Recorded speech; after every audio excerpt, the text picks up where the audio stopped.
خلافت تو رہی نہیں بھائی، اب تو دارالخلافہ بھی کوئی نہ رہا، آخری دارالخلافہ استنبول تھا نا، ختم ہوا 1924 میں۔ کاغذ کے پھاڑنے سے سمجھ نہیں سارا کچھ آیا۔ جی ہاں، سی این این میں انٹرویو کے دوران اعتراف کیا کہ مسلمانوں میں وہابی فرقہ ہم نے اپنے مغربی دوستوں کی خواہش پہ پیدا کیا، ہم نے مساجد اور مدارس پر انویسٹمنٹ کی اور اب ہم اپنے مغربی دوستوں کی خواہش پر اس فنڈنگ کو بند کر رہے ہیں۔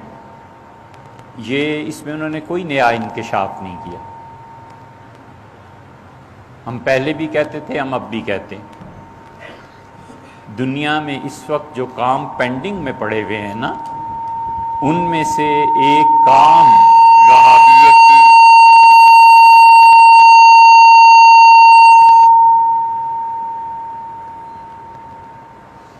دنیا میں جو کام پینڈنگ میں پڑے ہوئے ہیں نا مسلمانوں کے ذمے، ان میں سے ایک کام وہابیت کی تاریخ کو لکھنا بھی۔ ہمیں آپ سے کوئی ایک ٹکے کا فائدہ نہیں اٹھا، ہم کیوں جھوٹ بولیں؟ لندن میں ہمارے پاسپورٹ، ہمارے خاندان والے گواہ، 6 مہینے ہم لندن میں رہے ہیں اور اتنی مرتبہ گئے ہیں کہ میں خود یاد نہیں، اور 6 ماہ میں کوئی کام نہیں تھا سوائے اس کے کہ صبح اٹھے اور ایک کپ چائے پیا اور انڈیا آفس لائبریری چلے گئے، دوپہر کو اترے، سامنے مچھلی کی ایک دکان سے مچھلی کھائی، جا کے پھر بیٹھ کے پڑھنے، اور پھر شام کو جب لائبریری بند ہوئی تو اٹھ کے گھر چلے گئے۔ ساری وہابیت کا ریکارڈ جو انگریزوں نے وہاں رکھا ہوا ہے، اور جو معاہدے ہوئے ہیں خلافت عثمانیہ کو توڑنے پہ، ان وہابیوں نے کچھ بھی جرم نہ کیا ہو، تو ان کا یہ تھوڑا بڑا جرم ہے کہ انہوں نے اردن کے جو شاہ ہیں، ان کے دادا پردادا نے، جو شام کے ہیں ان لوگوں نے، ان سب نے مل کر خلافت عثمانیہ کو توڑا، ان سب نے مل کر خلافت عثمانیہ کو بالکل بکھیر کے رکھ دیا۔ جو پیسے لیے، جو معاہدات ہوئے، برطانیہ نے تیل نکالنے پہ جو کچھ کہا، اور برطانیہ کے شاہی خاندان سے جو معاہدے ہوئے کہ کس طرح کریں گے، یہ سب وہاں پڑے ہوئے ہیں۔ کوئی بچہ وقف کر دے اپنی زندگی کو، بشرطے کہ اس کا باپ 1-2 کروڑ چھوڑ کے مر جائے اور کہے بیٹے اس پہ کام کرو، اس وہابیت کی تاریخ کوئی لکھے کہ وہابیت ہے کیا، اور یہ مسلمانوں میں کس طرح عروج پائی، اور ان لوگوں کے برگوبار کیا تھے اور ان کے معاہدات کیا تھے۔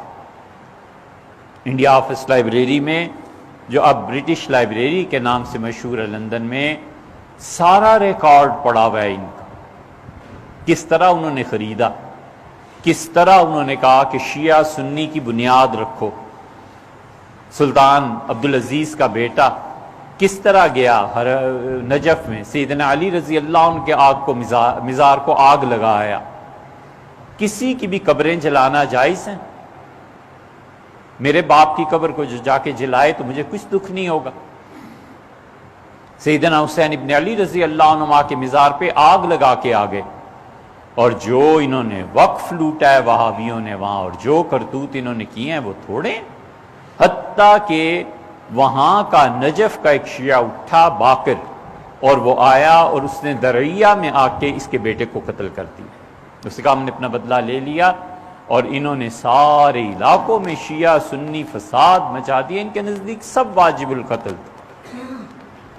شامی جیسا آدمی جس پہ پچھلے 250 سال سے فقہ حنفی کا دار و مدار ہے، وہ اکیلا شخص، وہ تو 54-55 برس کی عمر میں ان کا انتقال ہو گیا رحمہ اللہ، اگر اور زندگی ہوتی تو کتنے بڑے کارنامے انجام دیتے۔ وہ عینی شاہد ہے ان سب چیزوں کے، اپنی شامی میں وہ لکھتے ہیں کہ یہ سب وہابی خارجی ہیں جو خلافت عثمانیہ کے خلاف اٹھ کھڑے ہوئے ہیں، ان کا اس سے بڑا جرم کوئی نہیں کہ خلافت عثمانیہ کو انہوں نے ٹکڑے ٹکڑے کر دیا انگریزوں کے کہنے پہ۔ بٹلر نے جو کتاب لکھی ہے وہ مرتب کرنے سے پہلے مر گیا، اس کی یادداشتیں تھیں حضرت رسالت مآب صلی اللہ علیہ وسلم کے روضہ مبارک پر جو حملہ کیا ہے اور نیچے چلے گئے ہیں اور جا کر قبر شریف کو جو توڑا ہے، وہ کس کھاتے میں ہے؟ کوئی ایک جرم ہے ان کا؟ یہ تو ابھی 2 سال پہلے کی بات ہے، کہہ رہے تھے کہ حضور اقدس صلی اللہ علیہ وسلم کا مزار سب سے بڑا شرک کا اڈا ہے، لہٰذا راتوں رات کھدائی کرو، رسول اللہ صلی اللہ علیہ وسلم کی جسم مبارک کو نامعلوم مقام پر منتقل کر دو، بعد میں اس پہ بلڈوز کر دینا۔ تو ماشاءاللہ شاہی خاندان سے جواب آیا کہ یہ بات مناسب نہیں، پکڑ کے اس کو تعزیر نہیں لگاتے کہ حضور اقدس صلی اللہ علیہ وسلم کی توہین کرتے ہو۔ نبی کریم صلی اللہ علیہ وسلم عام مسلمان بھی ہوتے، حضور اقدس صلی اللہ علیہ وسلم نے دیکھا تھا کسی کو قبر کے ساتھ ٹیک لگا کے بیٹھے ہوئے، تو آپ نے فرمایا تمہیں پتہ نہیں ہے قبر والے کو اس سے تکلیف ہوتی ہے، ہٹو یہاں سے۔ نیچے چلے گئے، جا کے لوٹ مار کی۔ عثمانیوں کا پہلا گورنر جب مدینہ منورہ میں آیا تھا تو اس نے کہا تاجروں کو بلایا، اور پہلی مرتبہ اس نے روضہ مبارک پہ حاضری دینی تھی۔ اس نے کہا بتاؤ سب سے بڑا ہیرا کون سا ہے؟ بتایا گیا 80,000 تولے سونے کا ہیرا ہے، اس کا لے آؤ۔ 80,000 تولے ادا کیے اور ہیرا سونے کی پلیٹ میں جڑوا کے قبر شریف پہ نیچے چلا گیا، اور بس قبر پہ رکھا اور کہا اللہ کے رسول یہ میری طرف سے آپ کی خدمت میں ہدیہ ہے، بس چپ کر کے ہٹ گیا اور رو پڑا۔ حضور اقدس صلی اللہ علیہ وسلم کی قبر شریف پہ لوگوں کی جانیں قربان ہو گئیں۔ 2 سال تک مدینہ منورہ کا 4 سال تک محاصرہ رہا ہے۔ عثمانیوں نے تلوار نہیں اٹھائی، عثمانیوں نے کہا رسول اللہ صلی اللہ علیہ وسلم کو کیا منہ دکھانا ہے، قیامت میں کہیں گے میرے شہر میں قتل و غارت گری ہوتی رہی، اور انہوں نے بھی ظالموں نے کوئی ایک ان کا ہے، کوئی ایک چیز ہے انہوں نے کی کیا؟ اس کی تاریخ سنائیں۔ مساجد، مدارس، انویسٹمنٹ انہوں نے باقاعدہ کی، بر صغیر میں انویسٹمنٹ نہیں کی۔